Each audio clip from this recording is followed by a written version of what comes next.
हैं कृपया चैनल को सब्सक्राइब कर दें और बेल आइकन को जरूर दबा दें। विशेष शिक्षक नियमावली 2023 का जो मुख्य बिंदु है दोस्तों, उसका अवलोकन करेंगे। जैसा कि आप देख पा रहे होंगे 26 दिसंबर 2023 को बिहार विशेष शिक्षक नियमावली 2023 जारी किया गया था। इसका जो मेन उद्देश्य था वो क्या था दोस्तों, कि बिहार विशेष शिक्षक नियमावली 2023 बिहार राज्यपाल स्थानीय निकायों द्वारा नियुक्त शिक्षकों को बिहार राज्य विद्यालय अध्यापक नियमावली 2023 के तहत नियुक्त किए गए विद्यालय अध्यापकों के समान करने हेतु निम्नलिखित नियमावली बनाते हैं। यानी स्थानीय निकाय के शिक्षकों को विद्यालय अध्यापक के समान बनाने, विद्यालय अध्यापक के जैसा जो सुविधा है वो देने के लिए बिहार विद्यालय विशेष शिक्षक नियमावली 2023 बनाया गया था, जो 26 दिसंबर 2023 से प्रभावी हुआ था।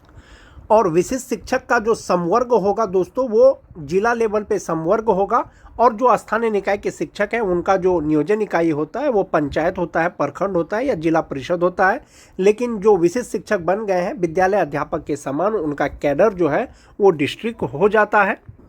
विशेष शिक्षक नियमावली का कंडिका 4 ये कहता है कि नियम के तहत सक्षमता परीक्षा उत्तीर्ण करने पर ये विशेष शिक्षक बिहार राज्य विद्यालय अध्यापक नियमावली 2023 के अधीन नियुक्त विद्यालय अध्यापकों के वेतन एवं अन्य लाभ पाने हेतु पात्र होंगे। यानी जो स्थानीय निकाय के शिक्षक परीक्षा पास करने के बाद विशेष शिक्षक बनेंगे, वो बिहार राज्य विद्यालय अध्यापक नियमावली 2023 के तहत जो नियुक्त हुए हैं विद्यालय अध्यापक यानी बीपीएससी शिक्षक, उनके जैसा इनको वेतन मिलेगा, उनके जैसा अन्य लाभ मिलेगा, चाहे वो ग्रेच्युइटी का लाभ हो, चाहे वो एनपीएस का लाभ हो। राज्य कर्मियों को जो लाभ दिया जाता है वो विद्यालय अध्यापक के समान विशेष शिक्षकों को भी दिया जाएगा। और ये विशेष शिक्षक नियमावली का जो नियम 4 है इसमें स्पष्ट किया गया है। नियमावली में ही कहा गया था दोस्तों कि वैसे स्थानीय निकाय शिक्षक जो नियम 4 के तहत सक्षमता परीक्षा में शामिल या उत्तीर्ण नहीं होते हैं, स्थानीय निकाय शिक्षक के रूप में बने रहेंगे। यानी जो शिक्षक राज्यकर्मी नहीं बनना चाहते हैं, विद्यालय अध्यापक के समान लाभ सुविधा नहीं लेना चाहते हैं, या जो परीक्षा पास नहीं करेंगे, वो स्थानीय निकाय के शिक्षक के रूप में वो रह सकते हैं। अब बात कर लेते हैं दोस्तों सक्षमता परीक्षा का। नियमावली में पहले ये था कि 3 बार सक्षमता परीक्षा होगा, जो पास नहीं करेंगे वो स्थानीय निकाय के शिक्षक में बने रहेंगे। लेकिन अब जो है नंबर ऑफ अटेम्प्ट बढ़ा कर 5 कर दिया गया है। यानी कि अब स्थानीय निकाय के शिक्षक मैक्सिमम 5 बार परीक्षा दे पाएंगे। विशेष शिक्षक नियमावली का जो मोस्ट इंपॉर्टेंट पॉइंट है दोस्तों, वो है पॉइंट 7, पॉइंट 8 और पॉइंट 9। बारी बारी से इसका चर्चा करेंगे। जो पॉइंट नंबर 7 है दोस्तों, इसमें वरीयता से संबंधित है। यानी विशेष शिक्षकों का जो वरीयता क्रम होगा, जो सीनियर होंगे जूनियर होंगे वो किस प्रकार से होंगे। तो नियमावली में दिया गया है कि जिला स्तर पर विशेष शिक्षकों की एक वरीयता सूची संधारित की जाएगी। आपके वरीयता सूची का संधारण जिला स्तर पर किया जाएगा, जिसमें प्राथमिक, मध्य माध्यमिक और उच्च माध्यमिक विद्यालय के लिए अलग अलग विषयवार वरीयता सूची तैयार किया जाएगा। अब उसमें वरीयता का निर्धारण कैसे किया जाएगा, जैसे बहुत से शिक्षक सक्षमता 1 परीक्षा पास करने के बाद विशेष शिक्षक बने हैं, बहुत से सक्षमता 2 परीक्षा पास करने के बाद विशेष शिक्षक बने हैं। तो नियमावली के अनुसार ऐसा बिल्कुल भी नहीं है। जो सक्षमता 1 पास किए हैं वो सक्षमता 2 वाले से सीनियर हो जाएंगे, जो सक्षमता 2 में पास करेंगे वो जो है 3 वाले से सीनियर हो जाएंगे। ऐसा नहीं है दोस्तों। नियमावली में स्पष्ट किया गया है कि विशेष शिक्षकों का जो वरीयता का निर्धारण किया जाएगा वो किस प्रकार से किया जाएगा। 1 नंबर पॉइंट है स्थानीय निकाय के रूप में प्रशिक्षित वेतनमान प्राप्त करने की तिथि से। जब से आपको प्रशिक्षित वेतनमान मिल रहा है उस तिथि से आपका जो है वरीयता का निर्धारण किया जाएगा। हो सकता है बहुत से शिक्षकों का प्रशिक्षण का तिथि एक ही हो। ऐसी स्थिति में 2 शिक्षक जिनका प्रशिक्षण का तिथि एक ही हो, उनका जन्म तिथि जो है वो उसका वरीयता का मापदंड तय करेगा। हो सकता है बहुत से शिक्षक जिनका प्रशिक्षण का भी तिथि एक ही हो, जन्म तिथि भी एक ही हो। ऐसी स्थिति में उसका जो नाम का अल्फ़ाबेट है दोस्तों, उसके आधार पर जो है वरीयता तय करेगा। जिसका नाम का अल्फ़ाबेट पहले आएगा वो सीनियर होंगे। जैसे किसी का नाम अरुण है और किसी का नाम वरुण है, अगर उनका प्रशिक्षित वेतनमान प्राप्त करने की तिथि सेम हो, जन्म तिथि सेम हो, तो अल्फ़ाबेटिकल के अनुसार जो है अरुण वरीय होंगे वरुण से। इसके अतिरिक्त अगर कोई अन्य मामला आता है दोस्तों तो शिक्षा विभाग के द्वारा अलग से इसका निर्णय किया जाएगा। विशिष्ट शिक्षक नियमावली जो पॉइंट नंबर 7 है, इसमें ये चीज स्पष्ट किया गया है। दूसरा चीज है दोस्तों, मोस्ट इंपोर्टेंट पॉइंट, वो है वेतन से संबंधित। वेतन से संबंधित क्या? विशिष्ट शिक्षक स्थानीय निकाय नियमावली 2023 के तहत उन्हें प्रदान किए गए पूर्ण वेतन संरक्षण यानी पे प्रोटेक्शन प्राप्त करेंगे, यानी मिलेगा। जो विशिष्ट शिक्षक है दोस्तों, विशिष्ट शिक्षक बनने से पहले यानी दिसंबर 2024 तक जो उनका बेसिक पे था, विशिष्ट शिक्षक बनने के बाद उसका बेसिक पे कम नहीं होगा। उनका बेसिक पे जहां फिट बैठेगा फिटमेंट मैट्रिक्स टेबल पर, वही बेसिक पे के आधार पर उनको वेतन मिलेगा। इसके अलावा नियमावली के प्रभावी होने पर उसका जो वेतन मिलेगा वो फिटमैन मैट्रिक्स टेबल के अनुसार मिलेगा, जिसमें अनुलग्न क में दिया गया है कि किसका बेसिक पे कितना हो। एक ये चीज हो गया दोस्तों। नियमावली में कहीं पर भी ये चीज का जिक्र नहीं है सेवा निरंतरता, यानी आपकी सर्विस कंटिन्यूटी का कहीं पर भी जिक्र नहीं है। नियमावली के अनुसार ही आपको लाभ मिलेगा, सुविधा मिलेगा। एक चीज आप ऐसे मान सकते हैं कि जैसे कि आपको पे प्रोटेक्शन का लाभ दिया जा रहा है, यानी कि आपका बेसिक पे कम नहीं होगा, तो नियमावली में इसको दर्शाया गया है। कहीं ना कहीं विभाग ये आपको जो है हाफ वे में सेवा निरंतरता दे रहा है। यदि आपको हाफ वे में नियमावली के अनुसार अगर लाभ नहीं देता तो वेतन संरक्षण का लाभ नहीं देता, वेतन संरक्षण का लाभ दिया जा रहा है, तो कहीं ना कहीं वो ये मान रहे हैं कि आप पहले से कार्य कर रहे हैं। लेकिन जहां तक बात सर्विस कंटिन्यूटी का बात है, उसका जिक्र नहीं किया गया दोस्तों। नियमावली में सिर्फ और सिर्फ आपको पूर्ण वेतन संरक्षण का लाभ मिलेगा, इसका जिक्र किया गया है।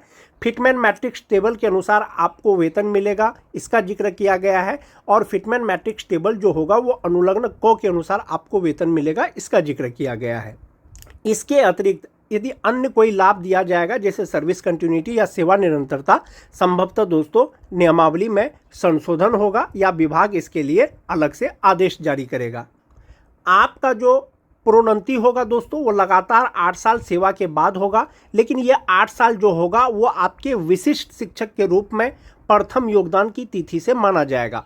कोई शिक्षक मान जाते हैं 1 जनवरी 2025 को विशिष्ट शिक्षक बने हैं, तो वो प्रोन्नति लेने योग्य होंगे 1 जनवरी 2033 के बाद। और जो प्रमोशन होगा वो इसी के आधार पर होगा। 1 to 5 के जो विशिष्ट शिक्षक हैं 6 to 8 के बनेंगे, जो 6 to 8 के हैं वो 6 to 8 के वरीय, जो 9-10 के हैं वो 11-12 के, जो 11-12 के हैं वो 11-12 के वरीय विशिष्ट शिक्षक बनेंगे। ये प्रोन्नति लेने के लिए आपका जो एसेंशियल क्वालिफिकेशन है वो होना चाहिए। जैसे कि बेसिक ग्रेड के शिक्षक हैं, स्नातक ग्रेड के शिक्षक बनने के लिए जो क्वालिफिकेशन चाहिए अगर वो होगा और रिक्ति रहेगा तो आपका पदोन्नति उस समय कर दिया जाएगा, 8 साल की सेवा के बाद किया जाएगा।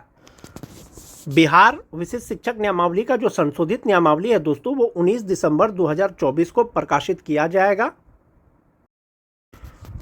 विशिष्ट शिक्षक का जो संशोधित नियमावली है दोस्तों वो 19 दिसंबर 2024 को प्रकाशित किया गया है और इसमें स्पष्ट किया गया है जो विशिष्ट शिक्षक नियमावली का नियम 4 है सक्षमता परीक्षा से संबंधित। क्या विभाग अपने द्वारा एक सरकारी एजेंसी के माध्यम से सभी कार्यरत स्थानीय निकाय के शिक्षकों के लिए सक्षमता परीक्षा आयोजित करेगा और वो जो एजेंसी होगा वो BSEB यानी बिहार विद्यालय परीक्षा समिति होगा। सक्षमता परीक्षा नियमावली के प्रवृत्त होने की तिथि से 2 वर्ष की अवधि में आयोजित की जाएगी। प्रत्येक स्थानीय शिक्षक को सक्षमता परीक्षा उत्तीर्ण करने हेतु 5 अवसर प्रदान किए जाएंगे। पहले नियमावली में सिर्फ 3 बार का जिक्र था दोस्तों, चूंकि अब आपको 5 बार दिया जाना है तो उस पर संशोधन किया गया है। उसी तरह से यदि आपको सेवा निरंतरता या सर्विस कंटिन्यूटी का लाभ दिया जाएगा या अन्य कोई लाभ दिया जाएगा तो संभवतः नियमावली में संशोधन होगा या विभाग द्वारा आदेश जारी किया जाएगा। फिलहाल विशिष्ट शिक्षक बनने के बाद जो विद्यालय अध्यापक हैं यानी BPSC शिक्षक है उसके अनुरूप आपको वेतन लाभ वो मिलेगा। पहले जो विशिष्ट शिक्षक नियमावली था दोस्तों उसमें था कि एलोटेड डिस्ट्रिक्ट में आपको कहीं भी पोस्टिंग दिया जाएगा विशिष्ट शिक्षक बनने के बाद, लेकिन नियमावली में संशोधन करने के बाद ये कहा गया कि आप जिस विद्यालय में कार्यरत हैं वहीं पर आप विशिष्ट शिक्षक के रूप में योगदान करेंगे। जिस दिन आप विशिष्ट शिक्षक के रूप में योगदान करेंगे उस दिन आप स्थानीय निकाय के शिक्षक के पद से स्वतः विरमित समझे जाएंगे और विशिष्ट शिक्षक का भी स्थानांतरण हो पाएगा। तो इस तरह से दोस्तों विशिष्ट शिक्षक नियमावली 2023 में संशोधित किया गया था और इसमें जो सर्विस कोड है कुछ सर्विस कोड जोड़े गए थे दोस्तों।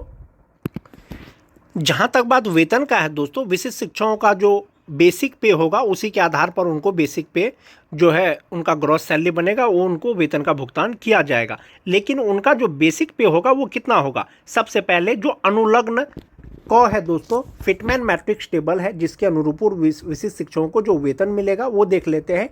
कितना आपका बेसिक पे बैठेगा, यानी आपका बेसिक पे किस फिटमैन फैक्टर पर या फिटमैन मैट्रिक्स पर आपका फिट बैठेगा, जिसके अनुसार आपको वेतन मिलेगा।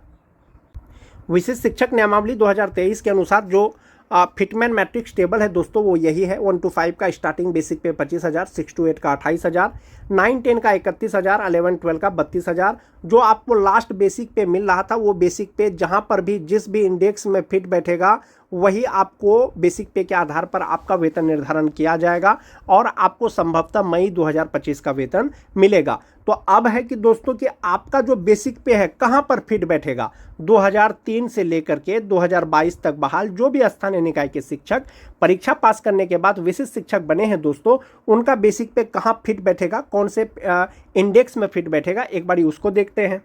फिटमैन मैट्रिक्स टेबल जो है विशिष्ट शिक्षकों का, उसके अनुसार जो बेसिक पे है दोस्तों, मूलतः जो 2003 से लेकर के 2005 तक के जो शिक्षक विशिष्ट शिक्षक बने हैं, जो 2003 के हैं दोस्तों, दिसंबर 2024 तक उनका बेसिक पे 30,420 रुपया है।